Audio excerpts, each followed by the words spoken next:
It's not raining, but so much of the snow is melting from the top of the trees, just falling down. They said we were supposed to get another, quote, polar vortex too. I don't think it's gonna be that bad. We're all expecting spring to come, right?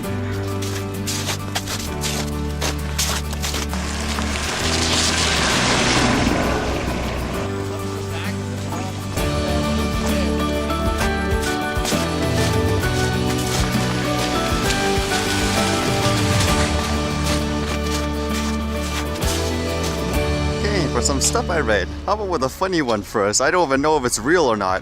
Apparently the story goes there was a guy going to get a haircut at a barber, and I guess his friend showed the barber a YouTube video just to show him this is the style that he wants. And as you guys know, when you look at a video on YouTube, like when you go on the page, many times you'd have to click on the actual play button to start the video. So before that, you have like say the thumbnail or something like that, and then there's a play button overlapping the actual video itself. So as the story goes, the barber apparently saw the video with the still image of the play button on the video, and he interpreted it as, okay, that's the style you want. So he gave him that haircut style plus the play button. It makes me wonder if it's real. I mean, wouldn't you be able to tell when someone's cutting your hair like that? Like, what are you doing? That feels like it's way too much. By the way, that's hilarious if true anyways. And then this was interesting. It says, new gargantuan internet beaming drone aims to succeed where all others have failed. AeroVironment's newest UAV is rumored to look a lot like Helio's prototype, which crashed in 2003. Just look at the picture of this thing. I believe that's supposed to be solar panels to keep the drone afloat. It looks so weird when you see that in the air. That, I can see people say it's a UFO, or when people still say it's a drone in the air when you look at something like that. I do wonder what kind of precautions they have for stuff like this if it falls out in the air. Because I know they talk about things like drone parachutes and stuff like that, but it makes me wonder what they do for stuff like this. And while the summer is going to be the new regulations for us here in Canada, just reading some posts and stuff like that to see what the public's reactions and stuff are with it.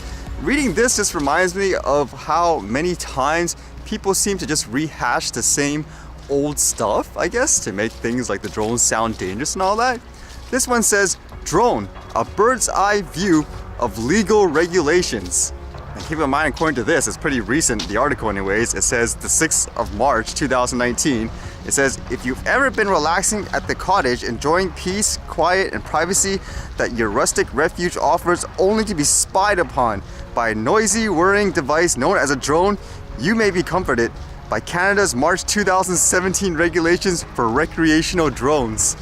I mean, think about that for a second here. This thing was published on the 6th of March 2019 this year, and get this article, they even say here the 2017 March regulations. So did they do this intentionally, or did this slip through somebody? Like they just saw the word drone, March, oh, it must be recent, publish this. Because it references all the things that were so ridiculous about the law back then, like the interim ones that even stopped people like me from flying in a field. For example, the 75 meters of buildings, vehicles, vessels, animals, or people. Again, I don't know if it's an oversight in terms of like the date of the article and stuff, but it's interesting to see the examples that people constantly try to, I guess, cherry pick. Like it says here in terms of the danger, examples include multiple injury cases, such as where a drone crashed into spectators at Virginia Motorsports Park.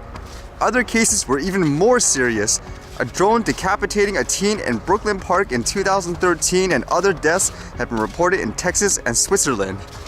Now I believe that one with the head decapitated, that was one of those videos, I think it was somebody who used RC helicopters or something like that, and it was a freak accident to my understanding. But to me, what it makes me think of is how this article is so outdated with the regulations and stuff like that. You published it so recently. Is it just one of those mindsets, like when you have a publication or something like this, like more mainstream, it's just, what's the buzzword? A drone, fear, someone like getting hurt or something like that. Just publish anything. Because just from my personal experience, it seems like there's way more people using things like drone text in a good way that just never gets reported. Like this one did today. This one says, eyes in the sky, heat-seeking drones used in tornado rescue. So that's kind of interesting. You can see there was a thermal camera, I suppose, with the drone, and you can see right through the smoke. Like even I noticed that, like when I use a thermal camera. But people use stuff like this all the time in a great way. Why cherry pick the most negative stuff like this, especially when it's so outdated? Hopefully things change though, because with an example like that, again, if they published that knowingly, it was so outdated, but just wanted the most negative story there is, it just shows you they're doing what they think people want, correct? So hopefully people want more positive stuff usually, because like with anything, everything has the good and the bad.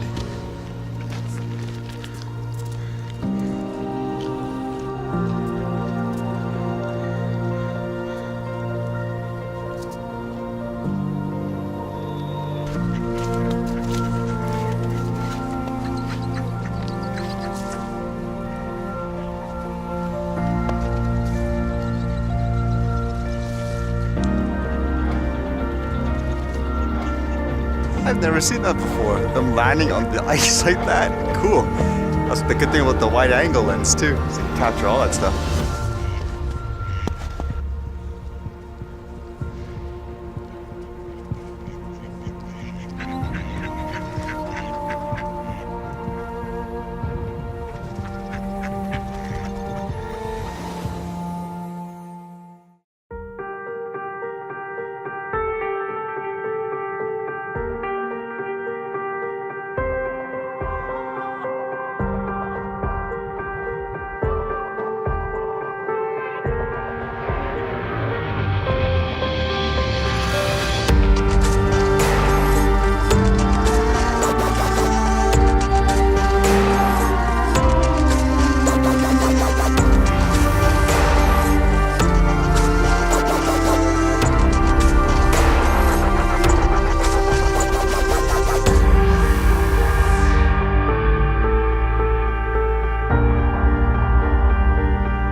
Alright, see you guys later.